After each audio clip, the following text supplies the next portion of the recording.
Bien, buenas tardes, bienvenidos a los miembros de esta mesa por estar en estas jornadas, en esta jornada, que es precedente del congreso que se celebrará la semana que viene. Bienvenidos a una jornada que no se tendría que celebrar, bienvenidos a un congreso, el inicio de un congreso que no tendría por qué celebrarse, porque realmente si se celebra es porque las cosas no funcionan demasiado bien, porque nuestros estadistas, gobernantes y políticos no tienen ni la sensibilidad, ni la inteligencia, ni la humanidad suficiente para erradicar en muchos momentos esta ignominia que es la pena de muerte. También porque los estados y las religiones no son lo suficientemente tolerantes, porque quizás nosotros, la mayoría de la gente, no hemos avanzado demasiado en cuestiones de humanidad, solidaridad y defensa de los derechos humanos. Arthur Koestler, que fue una persona un ensayista y importante pensador, y que fue condenado a muerte en la guerra de España, pero que salvó, aunque vio morir a muchos de sus compañeros. En el año 1955 escribió un libro que se llamaba Reflexiones sobre la horca. La horca era el paradigma de la pena de muerte. Y en él explica lo que era el Código Sangriento de principios del siglo XIX en Inglaterra, en el que era un código penal que condenaba por 230 delitos. Entre ellos habían condenado a un niño de 14 años por robar una vela, o a una niña por robar un vestido, y habían sido ejecutados.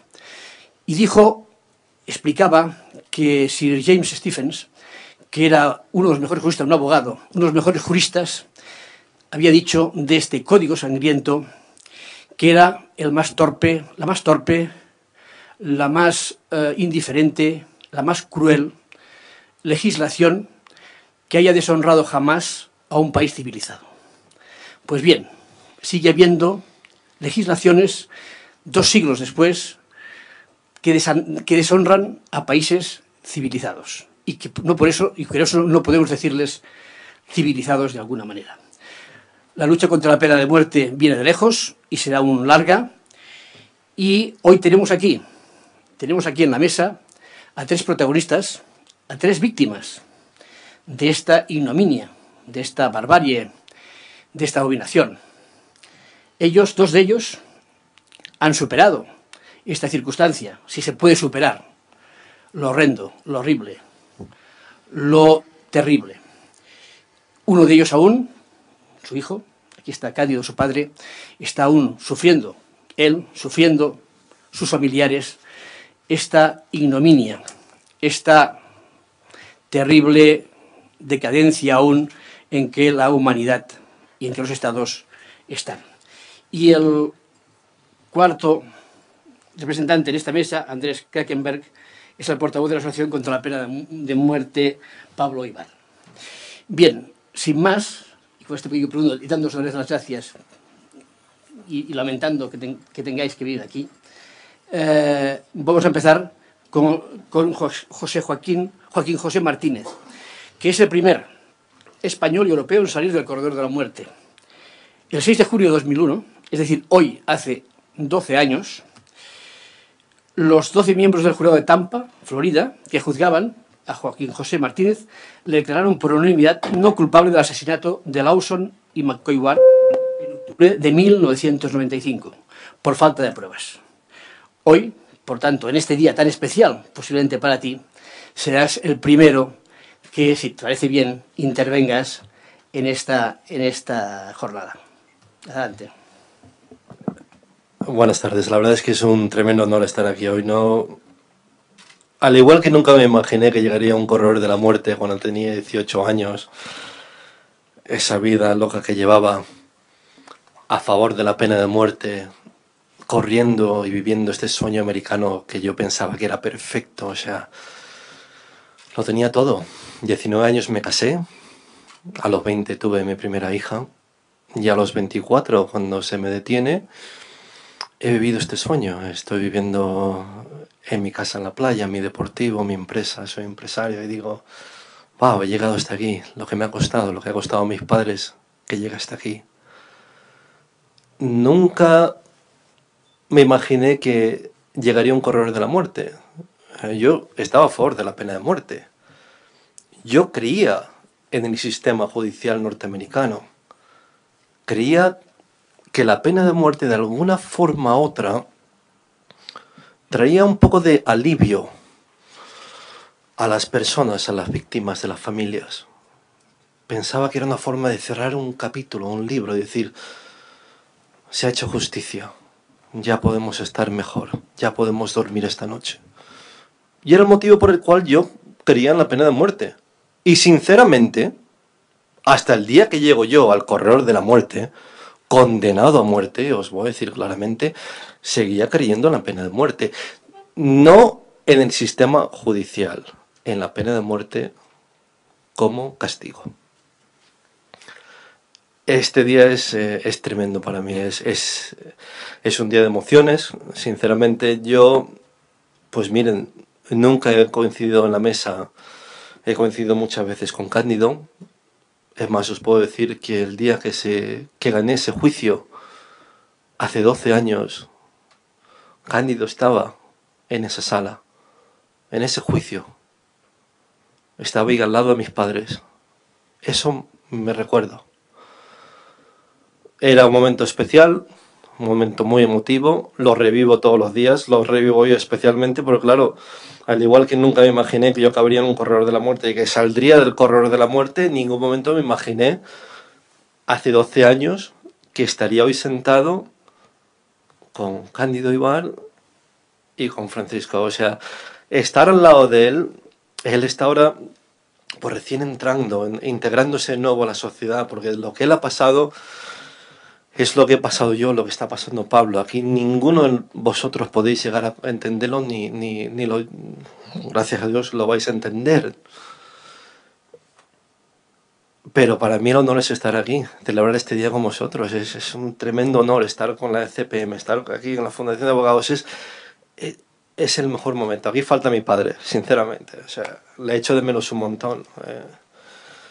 Falta de menos el hecho que hoy es 6 de junio, la graduación de mi hija. Llevaba todo el año diciéndome, pero papi, tú vendrás a la graduación, ¿no? Digo, sí, cariño, que sí, estaré. ¿Qué día es? El 6 de junio. ¿Cómo me va a perder ese día, no? Y pasaban los meses y, bueno, cuando por fin le digo que no puedo acudir, me dice, tema de lo de ella, ¿no? Él digo, sí, me dice, bien, papi, cuando acabes, vente a casa que aquí te estamos esperando. Esa es mi hija. Y eso es importante, tener ese apoyo familiar, como tiene Pablo, con el padre que está luchando, que es una persona entregada ya no a la causa de Pablo Ibar, sino en contra de la pena de muerte.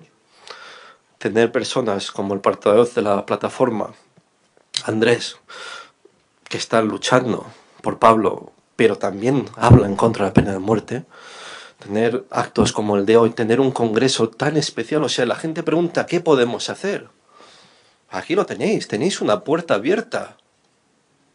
Aquellos que creéis en los derechos humanos, que lucháis a favor de los derechos humanos, el derecho a la vida, lo tenéis en bandeja. El Congreso, quinto Congreso Internacional, se ha celebrado en Ginebra, han ido personalidades de todo alto, o sea, Angela Merkel, o sea, personas en un ámbito, naciones, han estado todos ahí y aquí los tenemos en nuestro país. O sea, preguntar qué más podemos hacer, pues sí, podemos hacer un poco más. Yo creo que en todos los sentidos podemos hacer más por parte políticos, podemos pedir un poco más que se haga justicia cuanto antes con el caso de Pablo, a nivel de ONGs, un poco más de participación, a nivel de la abogacía, preparar a Amicus Curiae como se hicieron para mí. Bueno, sí que se está haciendo y mucho, y yo también. Pero si a mí me dicen no, que tengo que irme a un acto y el acto es a las 12 de la noche, créanme, si me dicen que es para Pablo Ibar, dejo lo que tengo que hacer, que seguramente es tomarme una copita de champán y celebrar mi día, para estar con Cándido y con las personas necesarias. Ese es mi sueño. O sea que la próxima vez que estemos aquí, o en ese próximo congreso, o en ese próximo acto, evento fundamental en el que estemos todos, que ya no sea solo Joaquín y Francisco, que también sea Pablo Ibar.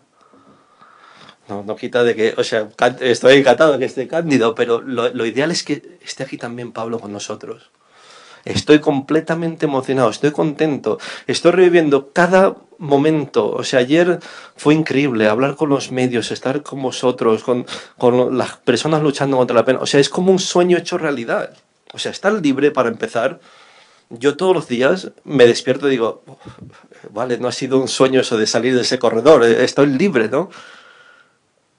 Es un hecho, es algo increíble. Y os aseguro que vivo mi vida y aprovecho cada segundo y cada minuto como si fuese el último. Lo que hacéis vosotros como abogados, lo que hacéis las organizaciones, los medios de comunicación es fundamental para la lucha contra la pena de muerte.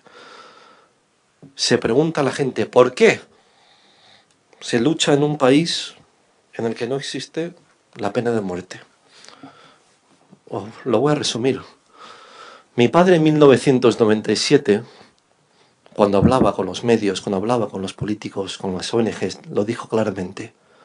Hoy tengo a un hijo condenado a muerte.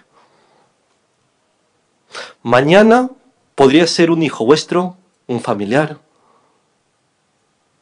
una amistad, un vecino. Quiero pensar que cuando se refería a vecino, se refería a un francés, a un italiano, a un portugués, no el vecino de al lado. Cuando salí en el año, hace 12 años, ese 6 de junio de 2001, había 4 españoles más condenados a muerte en todo el mundo. Gracias a Dios y las intervenciones que se han hecho a todo nivel, solo queda uno, que es Pablo. Mientras exista la pena de muerte, en cualquier parte del mundo no hay nadie de los que estamos sentados aquí, ni yo, que estemos libres o exentos de sufrirla de forma directa o indirectamente. Tenemos que luchar por acabar con la pena de muerte. Ya no es un tema que repito porque me lo dijo mi padre, no, es algo en lo que yo creo. Se habla de Pablo Ibar, lo dije y lo seguiré repitiendo, me duele mucho decirlo porque tengo a su padre a mi lado. Se habla de un español condenado a muerte. Si no se hace más, no hacemos más, me incluyo yo, dentro de nada se hablará del primer español legalmente asesinado en Estados Unidos. Ni yo, ni creo que nadie en esta sala hoy va a permitir eso. Lucharé hasta el último momento, hasta el último aliento. Y por suerte tendré a Paco, que me echará una mano, a Cándido y a todos vosotros. Es un tremendo honor estar aquí con vosotros hoy. Es un cumpleaños para mí, sinceramente. O sea, no me saquéis tarta, pero os digo que para mí es un día más en el que puedo renacer, en el que puedo vivir, y estoy completamente agradecido de estar aquí.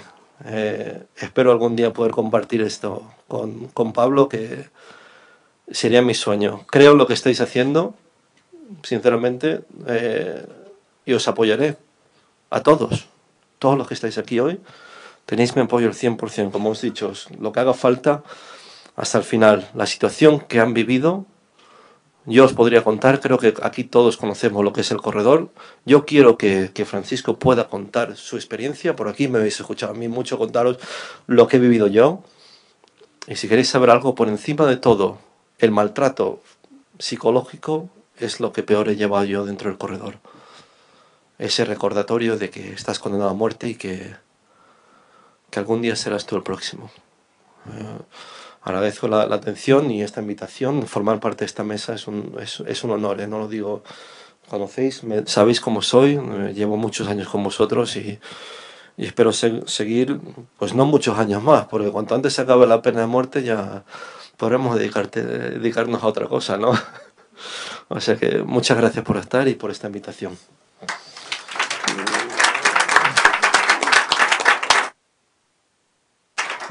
Muchas gracias, Joaquín, por tus palabras emotivas y profundas. Muchas gracias. Y ahora toca el turno de Francisco Larrañaga. Él es condenado a muerte en Filipinas. Francisco Larrañaga sale por primera vez para venir a este acto de fuera de la provincia de Guipúzcoa. Ha salido otras veces, pero siempre ha tenido que darse en la provincia, ¿verdad? Pero hoy ha podido venir hasta aquí, consiguiendo un permiso especial, gastándose sus permisos para poder ver a la familia, pero también quiere estar aquí con nosotros. Él está cumpliendo condena en la cárcel de Martutene desde el 2006 y, por tanto, él es también el protagonista de un documental muy interesante que os aconsejo, que se llama Ríe de Mañana, que ha ganado varios premios y que pone en evidencia las numerosas dudas sobre el juicio en el que se le condenó en 1999 por el asesinato de las hermanas Chong. Él, por tanto, tú, Francisco, Paco, es tu turno de hablar y de explicarnos tu historia. Muy buenas tardes a todos. Estoy un poco nervioso. He salido de la cárcel esta mañana y he viajado aquí directamente y mi español no es muy bien. En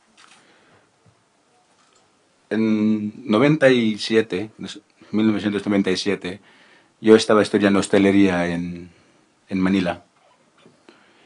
Y un día voy a la escuela y de repente 6 hombres armados, sin uniforme, sin nada, me arrestaron. Querían entrevistarme, querían llevarme al campo, un campo militar. Yo pidió si tenían algún documento de algún juez o algún abogado. No tenía nada, solo verbal. Y dije que sí, iba a ir, pero iba a ir a la escuela primero. Entró a la escuela y resulta que eran policías y que estaba yo acusado por secuestro, violación y asesinato a 2 hermanas. Pregunté quién son las 2 hermanas, me dijeron los nombres y no lo conocía. Pregunté qué día es y me dijeron día 16 de julio y 17. Yo no sabía qué estaba exactamente haciendo en julio 16 y 17 hasta que mi profesor dijo, eran nuestros exámenes. Eran nuestros exámenes. Tenía yo los exámenes en la escuela al mismo tiempo que se estaban pasando los crímenes en otra isla, que tienes que ir en barco o en avión. Tenía yo 40 testigos, mis exámenes, mis profesores, el juez no me quería escuchar y muchas cosas más. En mi caso, muchas irregularidades. Ahora, por lo menos, me condenó el juez a reclusión perpetua sin poder hablar en mi propio juicio. No tenía abogados, mis testigos no podían hablar, no tenía ADN.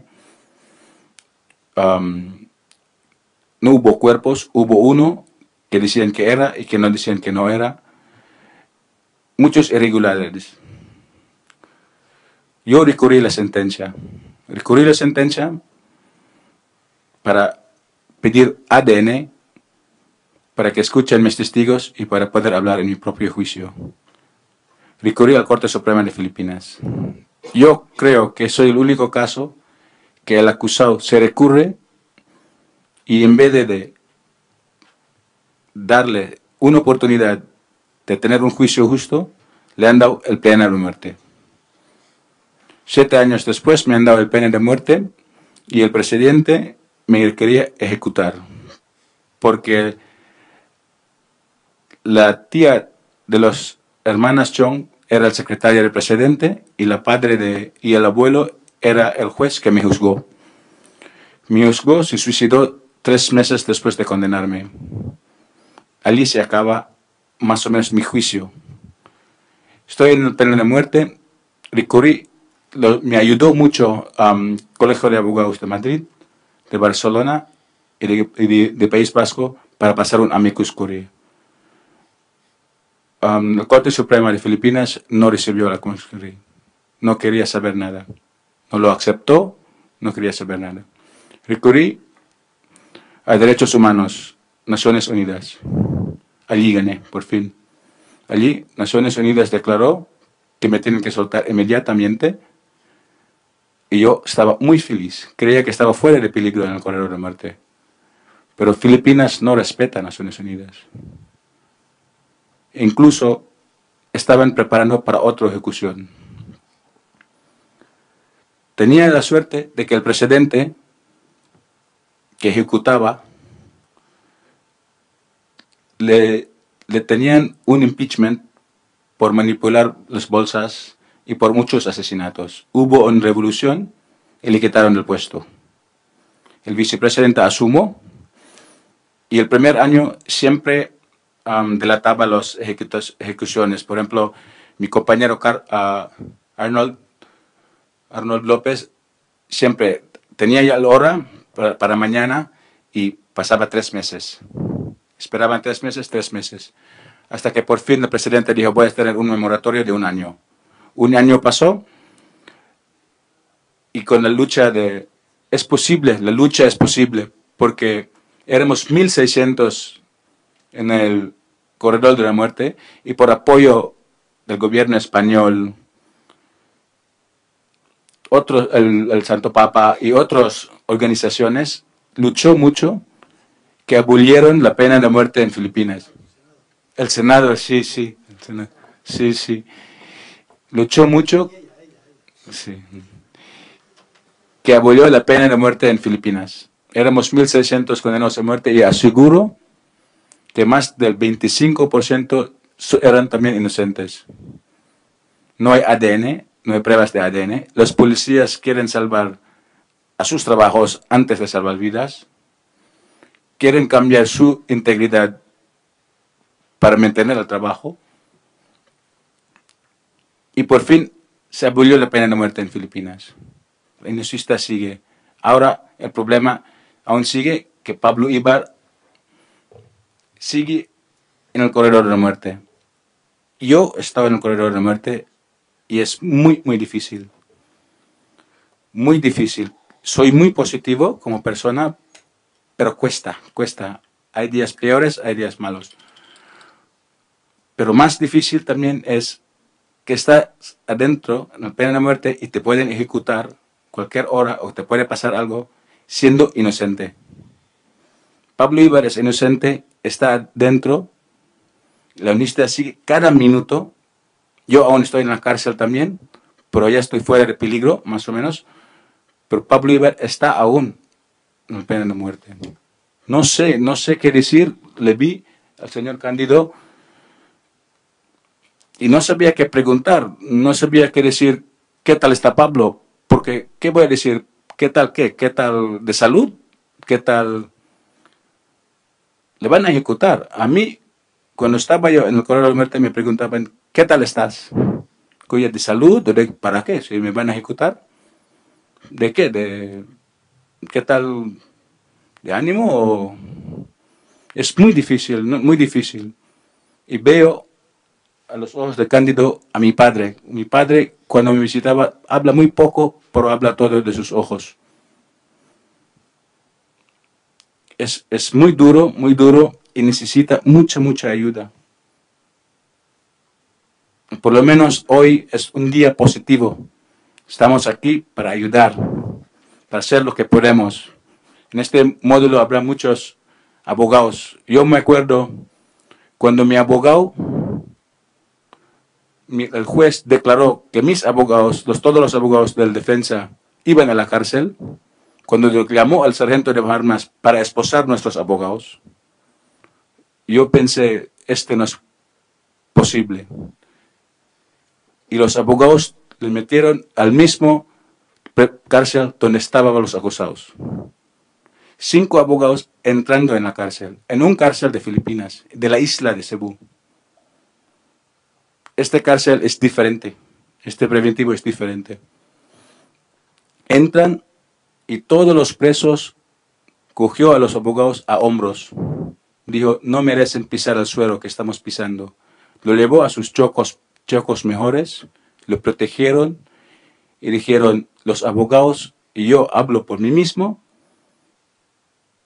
y por muchos internos, el abogado, aunque nosotros perdemos la esperanza, el abogado sigue luchando, incluso dando su vida a riesgo para seguir para luchar nuestros derechos que sean respetados.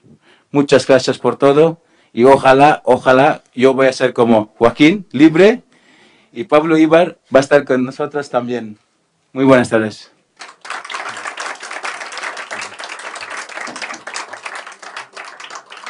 ¿Puedo decir algo? Cuando me dijeron que iba a estar aquí Paco, lo primero, y se lo dije a Cándido, yo por mí, tiene que volver mañana. No, yo me lo secuestro y ya que nos vengan a buscar, y si es posible, nos vamos a América y sacamos a Pablo también, ¿sabes? Es increíble, lo veo tan entero y me alegro tanto, me alegro tanto por él. Lo siento, pero es que tenía que contar eso. Lo hablamos esta vez, vamos a sacarlo. No vuelve esta noche. Esto es una mesa libre. Me lo llevo. Pero no hay ningún problema. Aquí no hay ninguna condena. Gracias Francisco. Francisco ha intentado rehacer su vida dentro de lo que cabe, porque siendo inocente todavía está padeciendo cárcel. Y eso no es arreglar la vida de nadie. Pero sigue estudiando hostelería, creo que en la escuela de Arguiñano. Sí, pero por las mañanas salgo y todas las noches duermo en la cárcel. Menos hoy tengo permiso penitenciario. Iremos a celebrarlo. Y ha encontrado también a Alaine, que es una compañera magnífica que le está apoyando, una donostiarra de pro y que es su gran compañera de ahora, ¿verdad, Alaine? Bueno, pues ahora, después de esto, tiene quien le toca la palabra es a una persona entrañable porque realmente su hijo es la persona central, digamos, de este acto, porque es el que está todavía en peligro, es la persona que está sufriendo, es la persona que él también, evidentemente, la familia, está padeciendo.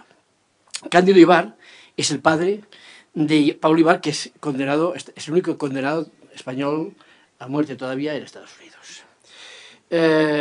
Entendemos que las pruebas por las que se condenó son muy débiles y el juicio no tuvo ninguna garantía. Él hablará un poco de la situación de su hijo y luego daremos la palabra también a Andrés Krakenberger porque él también hablará de Pablo. Cándido, cuando quieras.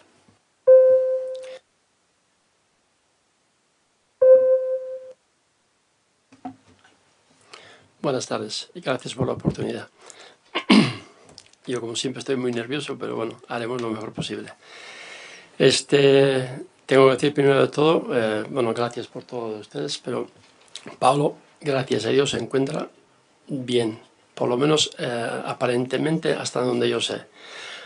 Y yo creo sí que no dice todo lo que está pasando adentro, porque bueno, él cree que a lo mejor yo me sentiría peor y eso yo le noto a él, cada vez que le pregunto qué tal estás, bien, pero adentro qué, y cambia la conversación. Eso me da a entender que prefiere no hablar de la situación como están adentro y bueno, hay que entenderlo de esa manera.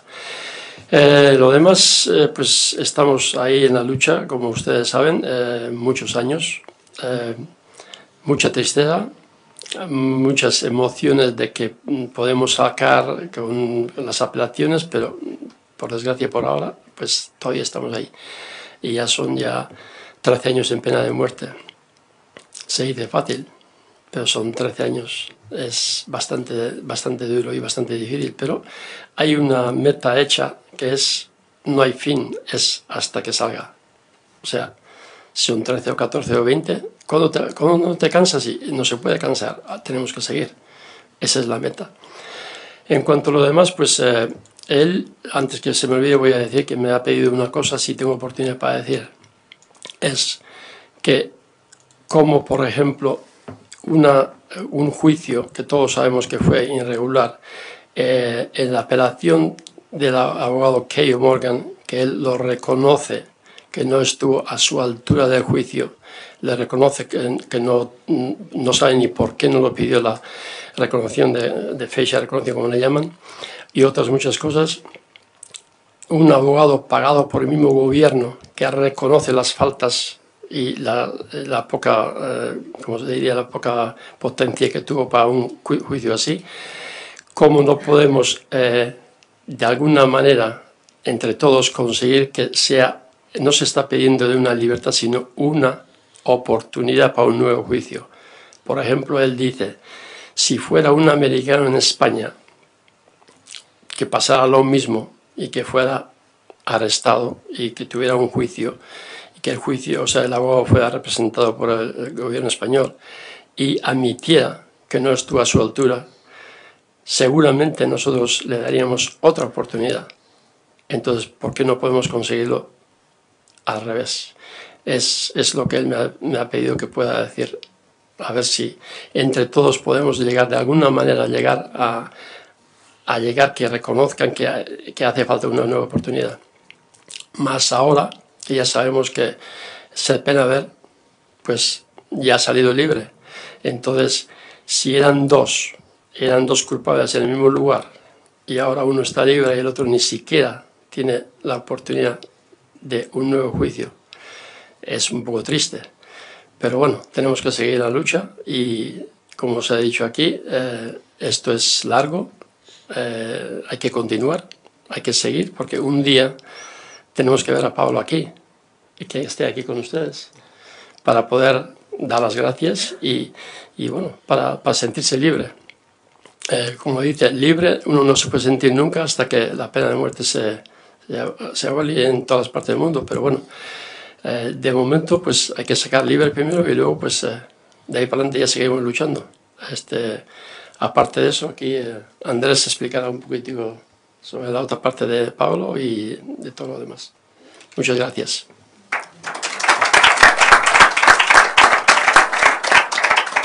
¿Alguien quiere decir algo? No. Digo por qué, ¿sabes qué? Bueno, pues entonces va a ser Andrés Kackenberger, que es el portavoz de la Asociación contra la Pena de Muerte de Pablo Ibar, el que va a hablar realmente de esta figura central, digamos, hoy de esta jornada, porque es el que aún está, como decíamos, en peligro. Andrés, cuando tú quieras. Muchas gracias. Vamos a hablar entonces, sí, efectivamente, de una persona que lleva la mitad de su vida prácticamente en la cárcel, en el corredor, ¿no? Fue condenado a muerte en el año 2000, nació en el 74, si no me equivoco, y lleva en la cárcel desde el 94. Pero sí, antes de eso, bueno, dos breves apuntes previos. Primero, lógicamente, sí queremos agradecer pues, al Consejo General de la Abogacía, a su fundación y a la Federación de Asociaciones de Defensa y Promoción de los Derechos Humanos de España, así como, por supuesto, al Ensemble contra la Peine de Mort, organizadores del V Congreso contra la Pena de Muerte, de tener esta ocasión única de juntarnos a pues, gentes de, que han pasado por este trato cruel, inhumano y degradante que es la pena de muerte, ¿no? También, previamente, quisiera también que no olvidemos una cosa. Es decir, hemos conseguido que Paco salga del corredor de la muerte. Joaquín, afortunadamente, gracias al esfuerzo de sus padres, principalmente, pues consiguió también salir. Pero no pensemos que nuestra única asignatura pendiente es Pablo Ibar. Por supuesto que sí, es el único condenado a muerte que nos queda. Pero nos queda otra asignatura pendiente con Paco. Paco está condenado a 40 años por algo que no ha hecho. Y eso no es de recibo. No está en una cárcel filipina, ¿vale? Pero está condenado a muerte 40 años. Por favor. Está en una cárcel vasca, española, donde, bueno, segundo grado puede salir a ir. Sí, pero es que está condenado a 40 años por algo que no ha hecho. No olvidemos, tenemos dos asignaturas pendientes todavía. La asignatura de Paco, hombre, está, digamos que hemos conseguido el aprobado, ya no está condenado a muerte, pero todavía nos queda camino y no hay que olvidarlo, ¿no? Hablemos un poquito de la cronología del caso de Pablo, ¿no? El 26 de junio de 1994 se produce el asesinato de Kazimierz Butch-Casey Sucharski, dueño de un club un nightclub, ¿no?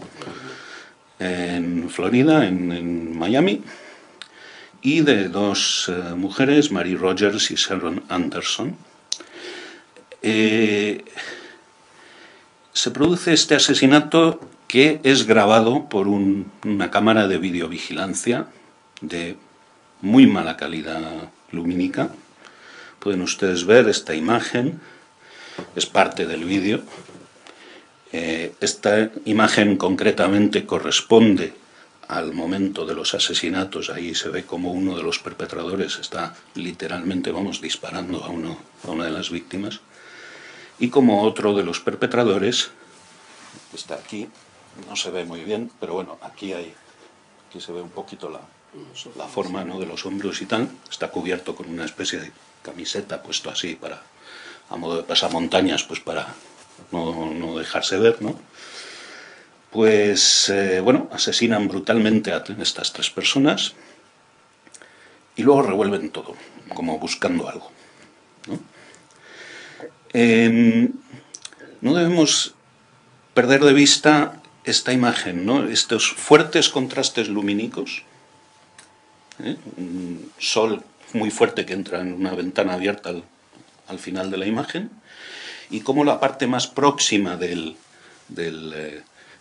más cercana a la cámara de videovigilancia está en la más casi absoluta oscuridad, ¿no? Eso, unido a la escasa resolución de esta cámara de videovigilancia, hace que las imágenes son las que son. O sea, sí, se ve cómo se produce un asesinato brutal, brutal. Y queremos también dejar muy claro desde la Asociación contra la Pena de Muerte de Pablo Ibar y la familia, es decir, tenemos absolutamente claro que esas víctimas tienen todo el derecho a la justicia. Las personas, los perpetradores que hicieron eso, tienen que pagar por lo que hicieron. Pero, ojo, con una salvedad, evidentemente. No queremos la pena de muerte para Pablo, no la queremos para nadie. Pero tienen una responsabilidad.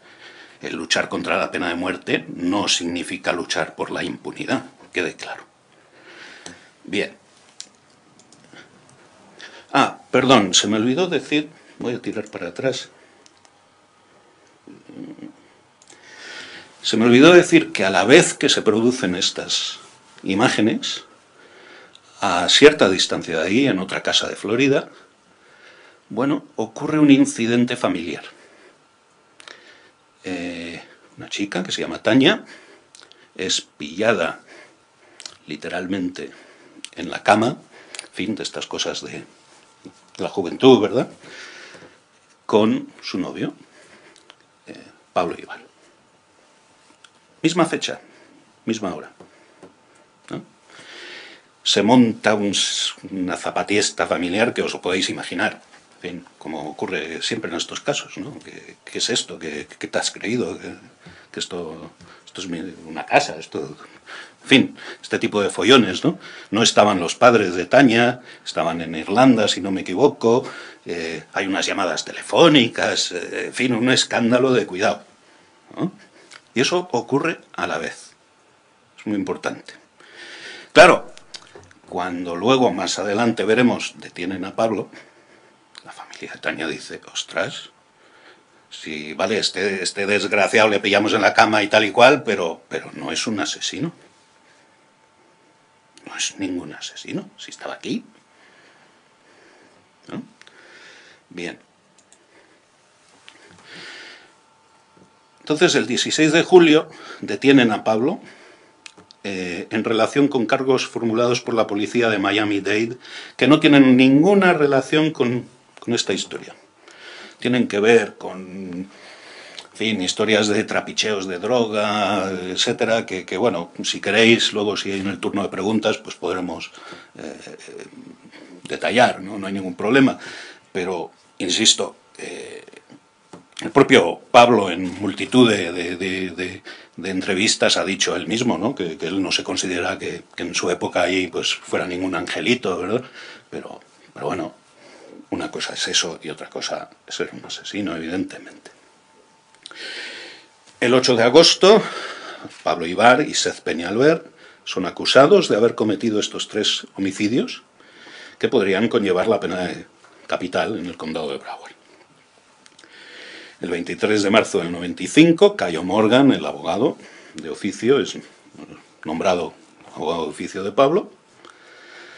Y en mayo del 97, pues se inicia el juicio conjunto, en aquel momento, de Pablo Ibar y Sez Peñalver, los dos acusados. El 25 de enero del 98 se produce el primer juicio. Bueno, mejor dicho, se inicia mucho antes, en el mayo del 97, como hemos dicho, pero el 25 de enero este primer juicio concluye sin unanimidad por parte del jurado y, por tanto, se declara juicio nulo. Volver a empezar.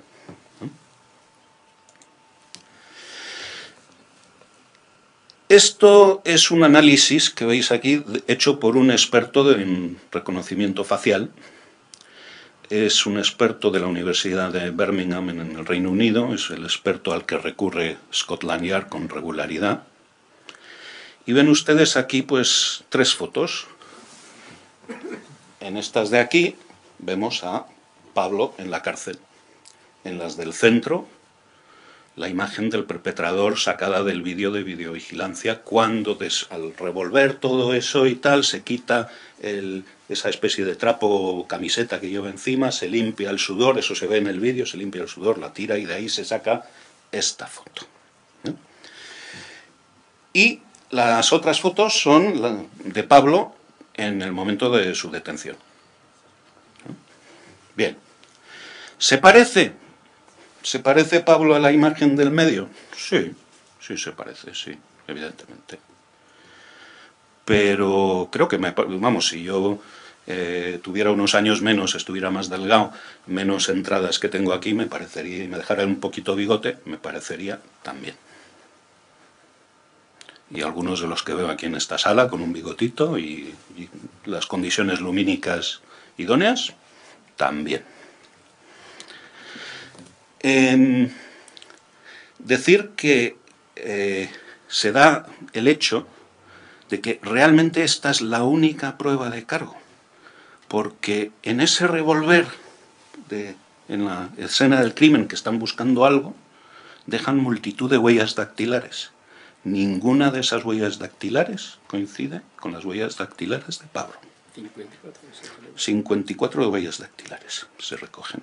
Ninguna coincide con Pablo. El ADN recogido en el lugar del crimen, se limpia el sudor, el ADN de ese sudor no coincide con el ADN de Pablo. ¿Cómo se puede condenar a muerte a una persona en esas circunstancias? Sigamos viendo un poco cómo fue. El 11 de enero del 99 se da inicio al nuevo sumario de cara pues, al nuevo juicio. No se había llegado a una unanimidad para un verdicto, por tanto, empezar de nuevo. El 26 de enero del 99, Cayo Morgan, el abogado de Ibar, es detenido por agresión a una mujer embarazada. Ya en una ocasión anterior se había interrumpido también el juicio en otra ocasión porque el abogado Cayo Morgan estaba aquejado de una fuerte dolencia hepática y fue necesario también interrumpir el juicio. Es evidente que un abogado en esas circunstancias no está en condiciones no ya de llevar un caso de pena capital, si me apuran, ni de llevar un caso de multa de tráfico.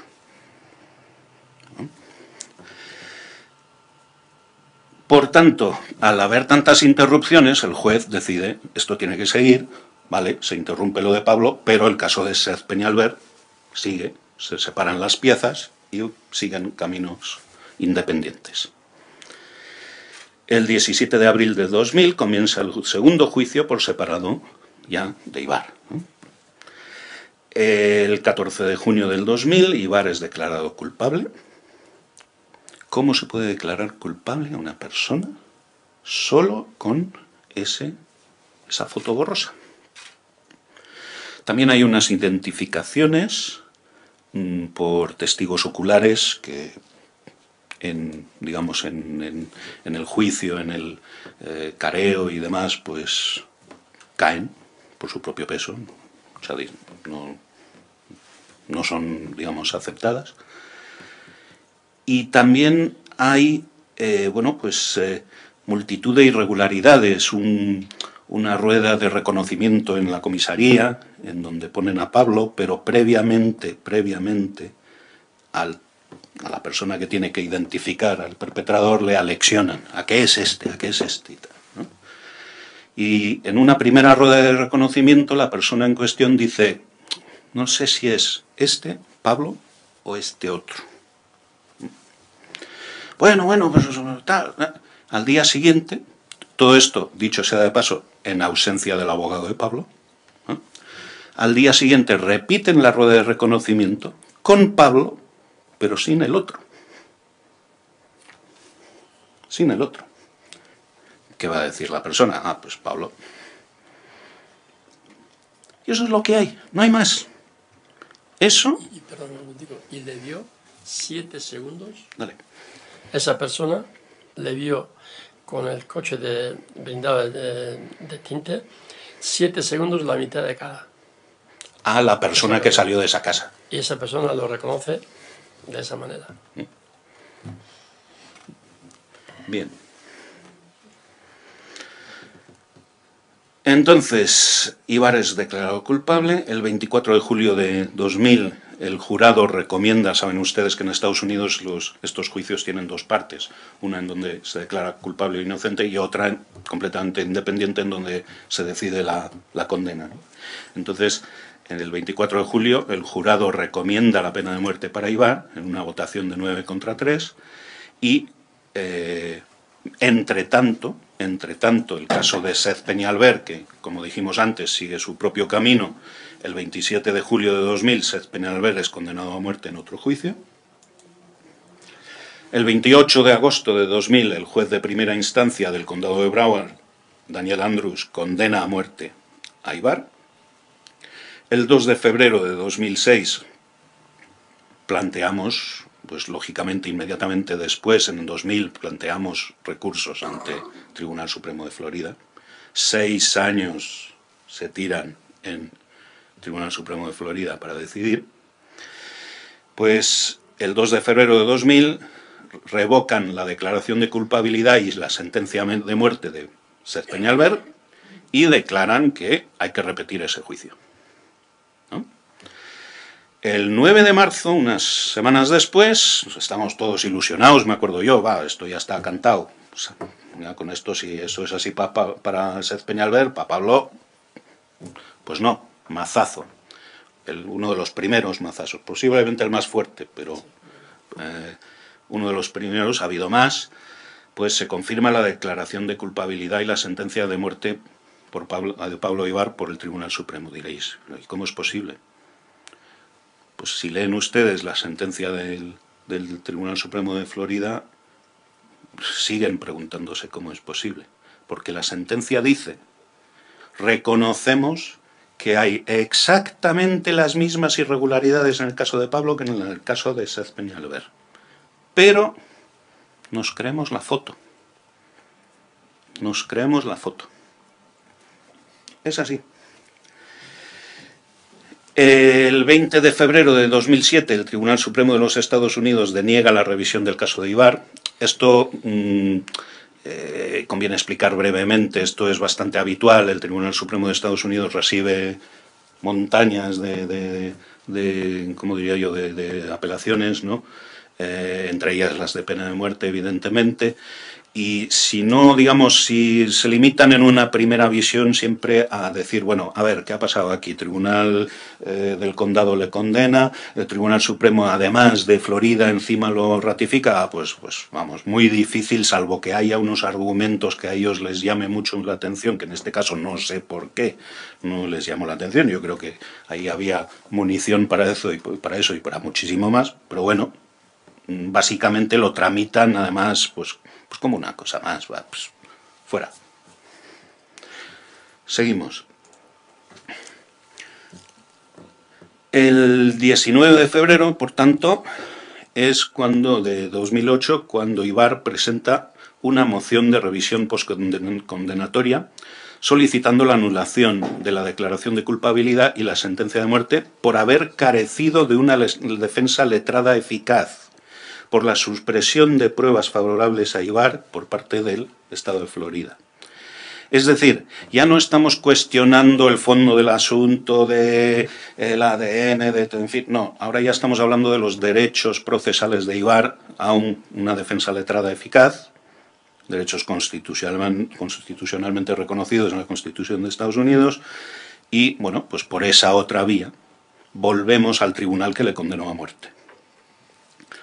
Nosotros sabíamos, ya nos avisó el abogado que ya teníamos entonces y seguimos teniendo, Benjamin Waxman, que, bueno, es muy difícil, y creo que esto ocurre aquí también, es muy difícil que un mismo tribunal se desdiga de una decisión suya propia, ¿no? Estadísticamente ocurre, pero pocas veces, ¿no? Entonces sabíamos que, bueno, tenía aquello pues poco recorrido en ese tribunal. No obstante, ¿qué ocurrió? Si os acordáis, pues justo cuando planteamos esa moción, familiares de Pablo y el abogado Benjamin Waxman aparecen en un programa de televisión de máxima audiencia de habla hispana en Florida, en Miami, y allí bueno, pues les dan a conocer el caso, ¿no? Y una persona ve ese programa y llama al programa y dice: yo sé quién es el perpetrador. El perpetrador no es Pablo Ibar, es un tal William Ortiz. Le conozco yo, además la forma en que anda es igual que con la forma en que anda este señor por el vídeo. Estoy seguro que es él. Vale, pues lógicamente nosotros tomamos de esas declaraciones del testigo y las planteamos, ¿no? ¿Qué ocurre? Bueno, pues desde abril de 2009 a octubre de 2010 hay una litigación pesadísima para hacer los cotejos de huellas dactilares y de ADN. Sobre todo, pesadísimo con el ADN. El Estado de Florida lo único que hacía básicamente era poner palos en las ruedas, exigir que el laboratorio en cuestión pues cumpliera no sé qué normas de calidad, etcétera, etcétera y tal. Todo era inconvenientes y esto hizo dilatarse enormemente el periodo, ¿no? Esta fase del periodo. Recordarán seguramente ustedes, si han seguido el caso, cada X tiempo el juez organizaba lo que llaman ahí status conferences, que aquí pues traducido sería pues conferencias de seguimiento, que vienen a ser esas reuniones que vemos en las películas cuando el juez lleva al despacho a las partes y hablan de las reglas del juego y tal, ¿no? Figura ahí en el derecho norteamericano. Lo que pasa es que en el estado de Florida eso no se hace en el despacho del juez, eso se hace en la sala de audiencias con luz y taquígrafos, ¿no? Pero una tras otra, había una cada mes y medio, una tras otra, eran trámites de 5 o 10 minutos, nada. ¿Cómo va el tema del ADN? No sé qué, los certificados de calidad, no sé qué tal. 5 minutos, fuera, dentro de un mes y medio volvemos, ¿no? Bien. Febrero de 2012, por fin, hechas las huellas, los cotejos, que salen negativos, tanto el de huellas dactilares como el de ADN. Bueno, ojo, cuando salieron esas noticias de que los cotejos habían sido negativos, había medios de comunicación a veces aquí que decían: se desvanece la esperanza para Pablo Ibar y tal. Y yo decía, pero no, es decir, lo único que pasa aquí es que se demuestra que no es William Ortiz. ¿Y cómo se demuestra? Pues porque no cotejan las huellas dactilares ni el ADN, pero es que tampoco con Pablo. Por tanto, realmente yo no veía eso como algo negativo, yo lo veía como, si acaso, más munición para nuestra causa, ¿no? Entonces, por fin, en febrero de 2012, el juez del circuito del condado de Broward niega la moción de revisión postcondenatoria planteada por Ibar. Insisto, era lo que teníamos más o menos previsto. El chasco no nos lo quitó nadie. Eso es evidente, porque siempre te queda un poco esa esperanza, ¿no? Pero bueno, marzo de 2012, el año pasado, pues apelamos contra la denegación de revisión postcondenatoria ante el Tribunal Supremo de Florida.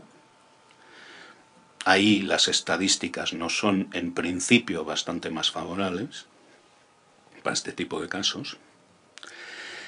Y en junio de 2012 da comienzo el tercer juicio contra Sez Peñalver. ¿Os acordáis? En 2006, el Tribunal Supremo de Florida dice, repítase el juicio.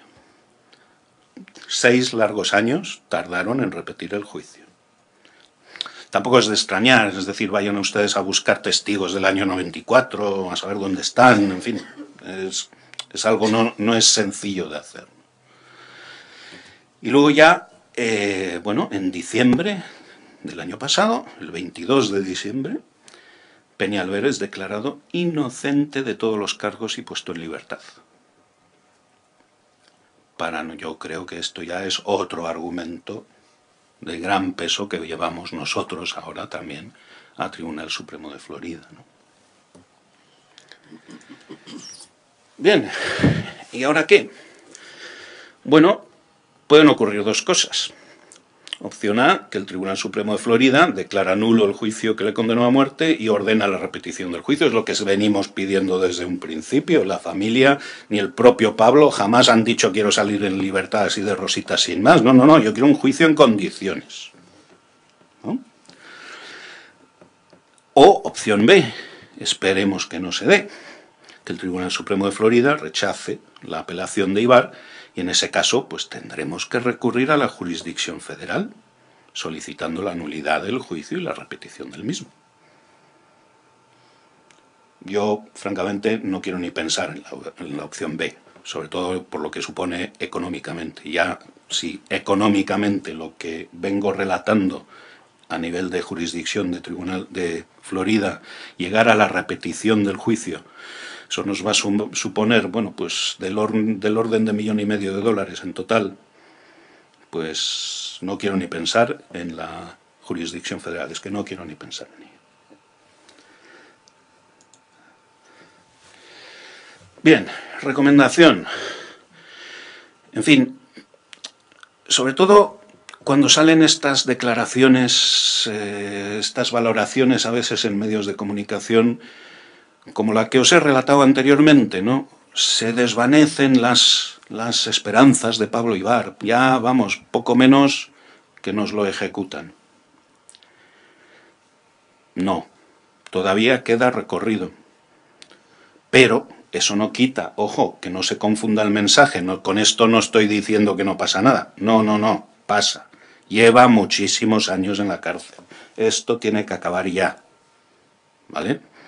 Pero todavía queda recorrido. Y ojo con las interpretaciones, ¿no? También, por ejemplo, lo último, habréis visto esta última entrevista de Pablo en el Dominical del Grupo Vocento, creo que el fin de semana pasado, en donde se hablaba, por ejemplo, de que dentro de 5 meses va a haber un momento crucial en el caso de Pablo, como diciendo, dentro de 5 meses, poco menos que se decide la cosa.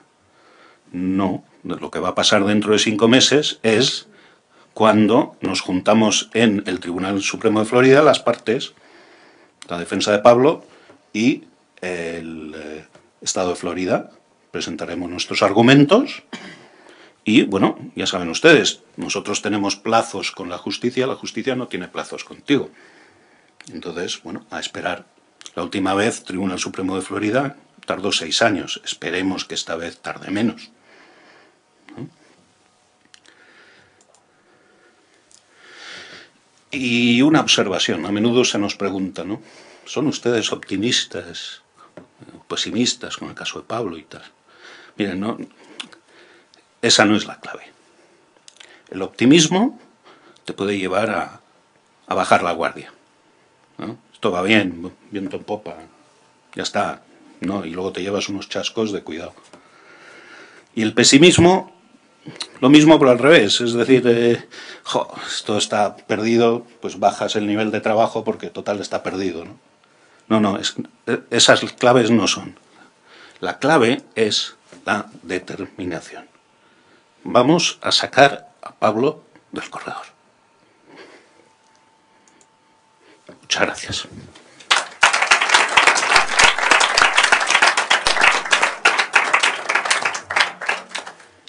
Bueno, pues ahora se abre un turno de preguntas que podéis empezar a hacer si alguien tiene interés en preguntar a cualquiera de los que están aquí sobre su experiencia o sobre el futuro. Tenemos que darte esto. Micrófono.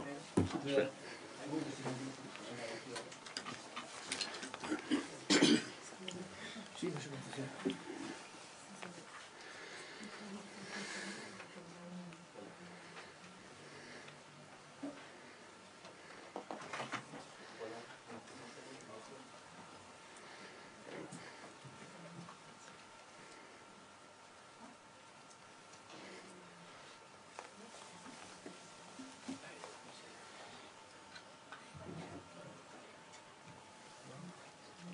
Decía muy buenas tardes, mi nombre es Miguel Montenegro, soy miembro de la Comisión de Derechos Humanos de El Salvador y escuchando todas las narraciones de los amigos, pues quiero externar mi solidaridad con ustedes, con sus familiares.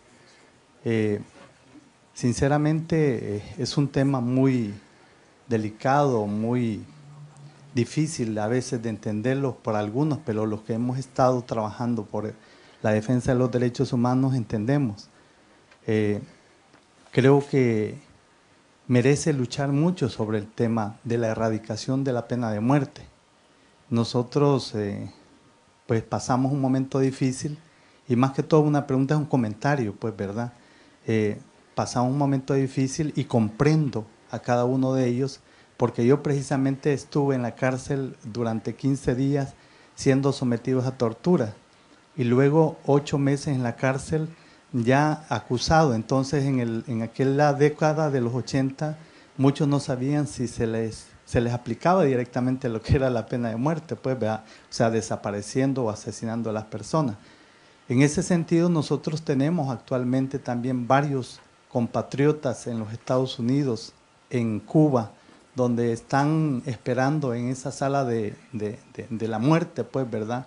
Y luchando por sobrevivir y ese tormento tan grande que tienen sus seres queridos también. A nosotros en la comisión nos ha llegado varias peticiones de esos compatriotas salvadoreños en Estados Unidos donde están sufriendo lo que decía la tortura, esa tortura psicológica que día a día no les dejan sentirse bien, ni mucho menos a sus familiares. En ese sentido nosotros, créanme que tanto en lo personal nos identificamos con el dolor de ustedes, con el dolor de la familia, con ese esfuerzo tan valioso que cada uno han hecho, con ese esfuerzo tan importante que debemos de hacer por lograr la erradicación de la tortura, de la pena de muerte. Nosotros precisamente en El Salvador se ha erradicado la pena de muerte, pero no en el caso de conflicto, en este caso de guerras, ¿verdad? Entonces, quería comentar eso porque quería realmente externar mi posición en solidaridad con ustedes y pues yo creo que es importante también de identificar que el sistema de justicia muchas veces falla, ¿verdad? Y esto, lo que ustedes han narrado y lo han mencionado, es una falla que imagínense en un país tan grande como los Estados Unidos, se supone que hay una justicia bastante completa, pero no lo es así. Y eso sucede en muchos de nuestros países. En España no lo sé, pero en otros países falla. El nivel de sistema de justicia muchas veces es cómplice precisamente de esa situación, de esa zozobra, de esa inquietud que tiene toda la comunidad que sufre esa misma situación. El Salvador ha sufrido por falta de un sistema de justicia más operativa, que sea más transparente y más investigativa. Entonces, quiero decirles eso, pues me ha encantado mucho estar con ustedes, realmente escuchar los testimonios de ustedes, me llevo un mensaje mucho más para hablar con los compañeros de las oficinas también para mostrar nuestra solidaridad a todas estas personas que están en la antesala de ese proceso tan doloroso. Gracias.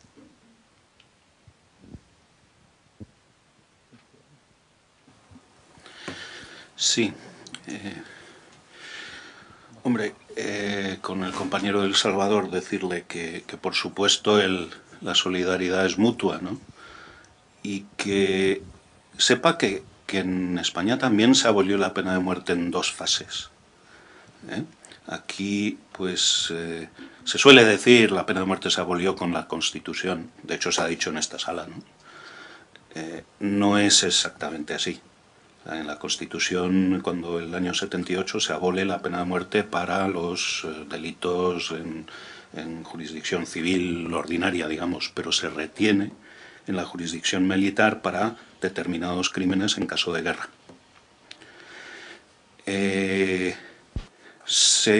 Fue muy difícil, se consiguió la abolición en el año 95, la abolición total, y sobre todo yo diría que lo más difícil, y puede que en el caso de El Salvador pueda ser igual, ¿no? No lo sé. Se nos decía, pero bueno, pero si aquí no va a haber una guerra nunca, hombre, si es total, no, ¿qué más da, no? Y tienes que tener una batería de argumentos muy bien preparados, ¿no? Aunque en el caso de la pena de muerte en el Código Penal, en circunstancias de guerra, yo creo que es bastante sencillo. Quiero decir, si la pena de muerte es un trato cruel, inhumano y degradante, que se presta en multitud de ocasiones a decisiones arbitrarias, en un ambiente de guerra, esa arbitrariedad es todavía mucho mayor. Y por tanto, si cabe, no sé, parece mentira, ¿no? Parece que muchos países siempre pasan por esos 2 escalones. Primero, el de abolir la pena de muerte, digamos, en delitos en tiempo de paz, comunes del Código Penal, ¿no? Y luego los de jurisdicción militar, cuando igual debería ser al revés, pues que en un caso de guerra es donde más arbitrariedades se van a dar. Pero vamos, si está interesado, yo participé un poco en esa campaña en otra organización, en Amnistía Internacional, que tengo aquí unas compañeras además, que a ver si nos tomamos algo después, pero que si quiere, vamos, pasamos la experiencia y si podemos ayudar en algo, encantadísimos. Sí.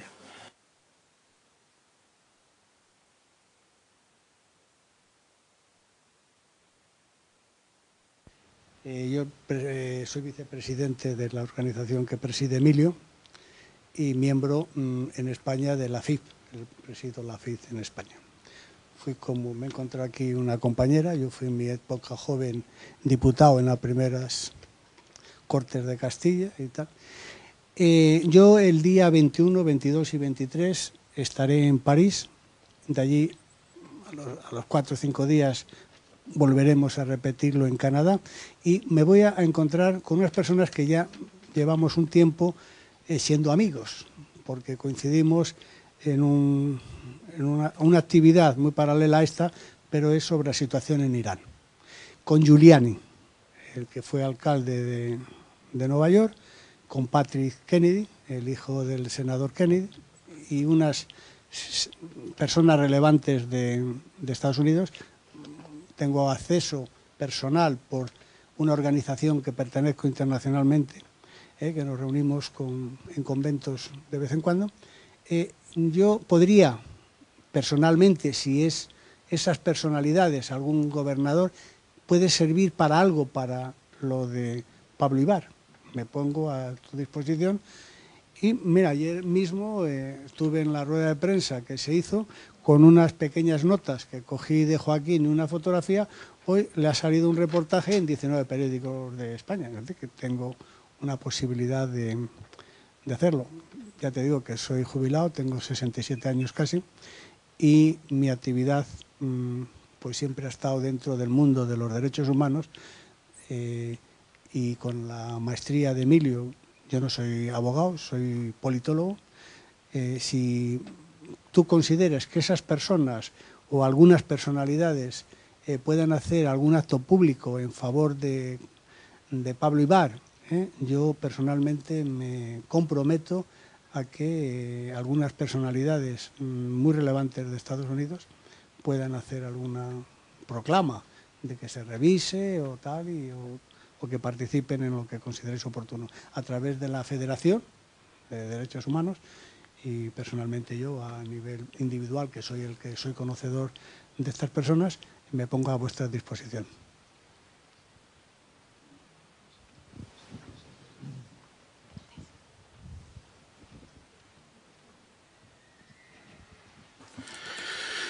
Por supuesto que sí, vamos, toda ayuda es poca, toda ayuda es poca. Sí que también yo creo, un poco dentro de ese espíritu que yo decía antes de ni optimismo ni pesimismo y de determinación y de ser fríos, tienes que ser igual de frío que el estado de Florida, ¿no? Saber quién tienes enfrente y tal, ¿no? A ver, en España hay cierto debate sobre la independencia del Poder Judicial. Que si lo es, que si no lo es, en fin, hay opiniones para todos los gustos. Yo creo que esto en Estados Unidos no se da. Nos podrá gustar más o menos el sistema norteamericano, pero sí que hay una separación, pero vamos, absolutamente tajante entre el Poder Judicial y el Ejecutivo, ¿no? En ese sentido, que vaya a haber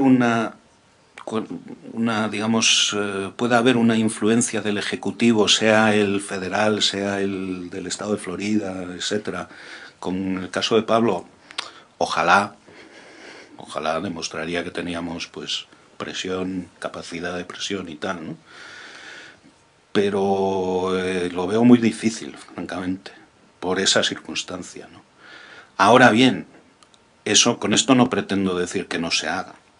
Todo lo contrario, hay que hacerlo, si acaso con más ahínco, ¿no? Porque espero que no, toco madera, toda.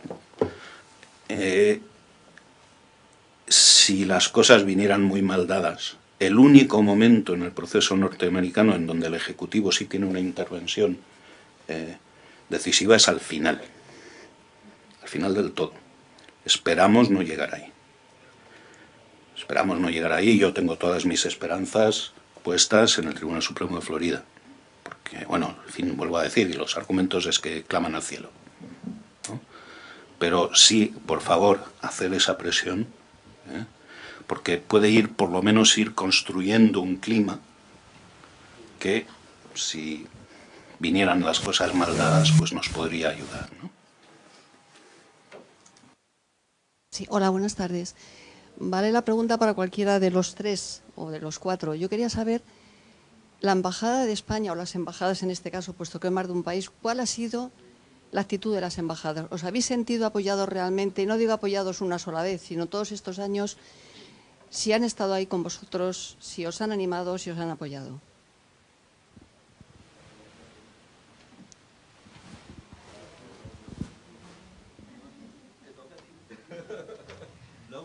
Un poquillo. Yo personalmente sí. Me venían una vez al mes. Incluso cuando salí del corredor de la muerte, aún venían a visitarme.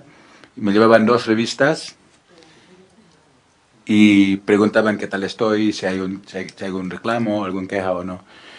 No puedes decir nada en la cárcel donde estuve, o no puedes decir nada en sentido de que es peligroso para tu vida. Pero decía mucho cuando venían, porque en la cárcel donde estuve yo había muchos que fallecían y nadie les cogían. Se quedaban ahí. Por lo menos ellos saben, si me muero adentro por cualquier cosa, por lo menos alguien va a buscarme, no solamente mi familia, sino un Estado. Y eso dice mucho, mucho. Y eso era un apoyo enorme para mí. Gracias por la pregunta. Yo, para decirlo muy breve, yo aquí creo que las personas que conozcan un poco el gobierno y las personas que me han apoyado lo tienen muy claro, que el apoyo que recibí a nivel del consulado español fue tremendo, fue increíble. Os puedo decir que recibía una llamada todos los jueves, o bien del vicecónsul o el cónsul el mismo. El vicecónsul, casualmente, Miguel Ángel Carrasco, no llegué a darle ese abrazo el día que salí, porque casualmente el mismo día, un 6 de junio, faltó. No llegué a dar ese abrazo que hubiese querido darle. Y el día que se me declaró inocente, pues no llegué ni a decirle gracias. Consulado español, increíble. El Senado, increíble. Las visitas, todo eso contribuyó a que pasara de recibir el maltrato físico durante los primeros meses y años a los últimos 2 años recibir un trato privilegiado, no solo yo, sino los 13 compañeros que estaban dentro del corredor del pabellón nuestro, gracias a las visitas del cónsul, del Senado, y la verdad a nivel español no puedo quejarme para nada del gobierno y de la actuación de todos los políticos y de todos los que estuvieron ahí conmigo.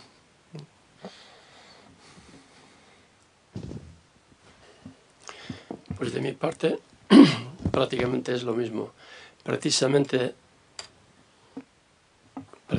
hace 2 semanas ha tenido Pablo diríamos, una congelación muscular o una cosa de esas. Parece que hizo algún ejercicio y se quedó. Y al día siguiente, al levantarse, no pudo levantarse. Y él me dijo, inmediatamente fue comunicado, y a él, según lo que él cree, le trataron mejor que a la mayoría. Cuando hay algo así, lo arrastran de cualquier manera, si estás bien o mal.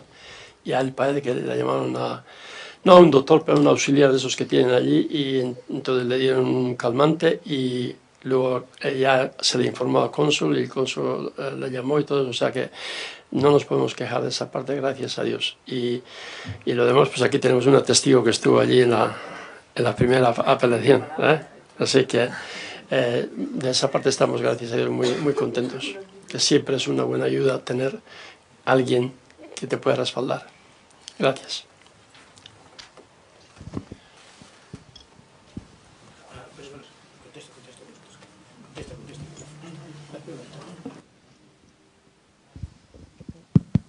Buenas tardes, me llamo Rosa Vindel, soy senadora por Madrid, portavoz adjunta del Grupo Popular en el Senado. Y es muy difícil para mí resumir 15 años de trabajo en el Senado con el resto de senadores de todos los grupos parlamentarios. En primer lugar, pues estoy muy emocionada de ver aquí a Paco Larrañaga, que ha sido protagonista muchas veces en los plenos del Senado, porque tanto Iñaki Anasagasti como cualquier otro senador de cualquier otro grupo se interesaba por ti cuando tú estabas todavía allí. Sufríamos mucho. Joaquín José, ¿qué voy a decir? Yo estuve con él en el juicio. La tarde antes de su juicio yo me peleé, todos los senadores que me acompañaban y yo nos peleamos con un fiscal del estado de Florida. Y bueno, queremos creer que algo hicimos para que no te pidieran la pena de muerte y por lo tanto no retiramos el juicio. Y bueno, Cándido, querido, que nos queda menos. Se nos está haciendo muy largo, pero nos queda menos. Quiero decir lo siguiente. La cuestión de la pena de muerte, por la cuestión de la pena de muerte y los 5 condenados a muerte, que gracias a Dios solo nos queda uno, que es Pablo, todos los senadores de todos los grupos parlamentarios nos olvidamos del grupo parlamentario al que pertenecíamos, nos olvidamos de nuestra ideología y todos pretendíamos y pretendemos lo mismo. Creamos hace años una ponencia, que es un grupo pequeñito de trabajo, muy operativo, una ponencia encargada de estudiar la situación de los presos españoles en el extranjero, con especial atención a aquellos que estaban condenados a muerte. Bueno, hicimos nuestro trabajo, duró año y medio. Yo recorrí, nos dividimos el mundo tan siniestro de la pena de muerte. A mí me tocó, gracias a Dios, lo más difícil, que era la pena de muerte. Y yo he estado en 2 ocasiones con Pablo en el corredor de la muerte. Con permiso de su mujer, la última estuvimos cogidos de la mano todo el rato, que fue una cosa estupenda y muy emocionante. Bueno, aquello se aprobó por unanimidad. Los distintos gobiernos de José Luis Rodríguez Zapatero y ahora de Mariano Rajoy siguen las indicaciones que aprobamos por unanimidad en el Senado, y solamente nos hemos habilitado, aquello acabó cuando acabó la legislatura, pero estamos habilitados, el Senado de España, de por vida, hasta que ya no quede ni un solo español condenado a muerte. Esto quiere decir que yo sigo en contacto con Pablo, todas las Navidades me manda unos crismas cariñosísimos, se me caen 2 lagrimones y yo le contesto y seguimos en contacto. Cándido sabe que estoy a su disposición, Andrés Krakenberger también, pero no solo yo, sino el resto de senadores. Y esto tengo que decir que es un trabajo muy hermoso y es lo que más puede satisfacer la aspiración personal de alguien que se dedica a la política. Muchas gracias.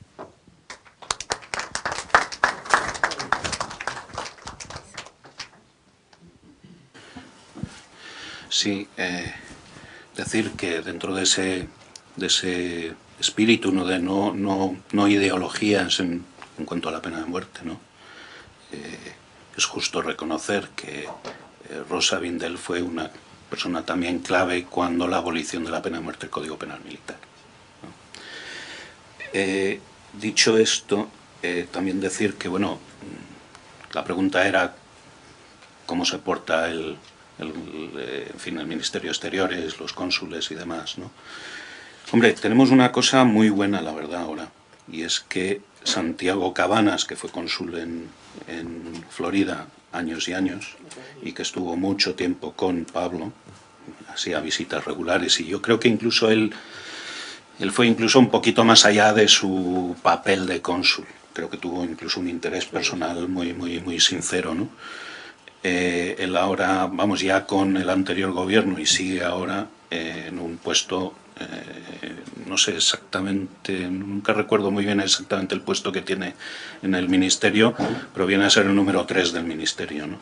Entonces, en este sentido, pues eso siempre es una baza, ¿no? Sí que quisiera decir que, bueno, estamos en una situación de crisis económica.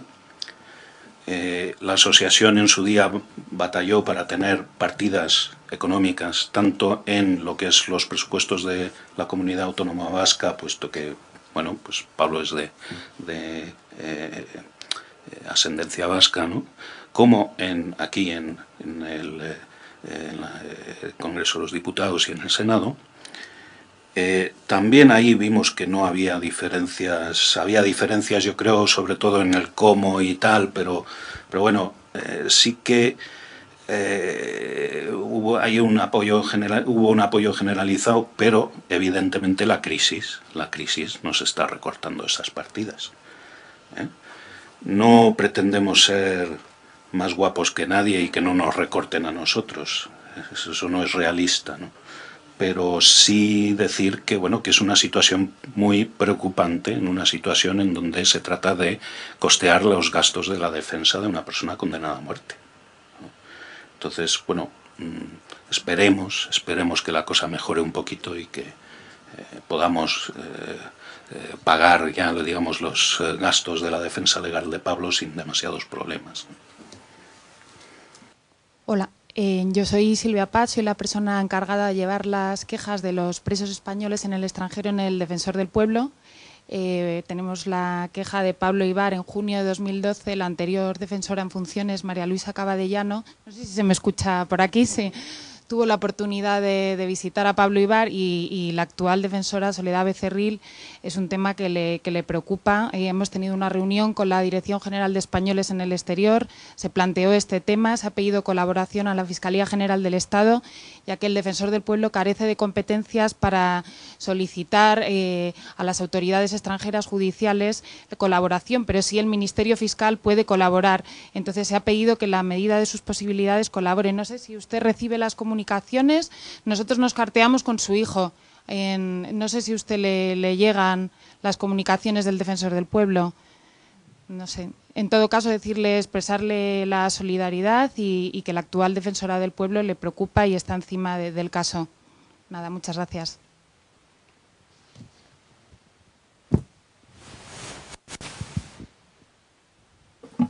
¿Hay una pregunta más, no?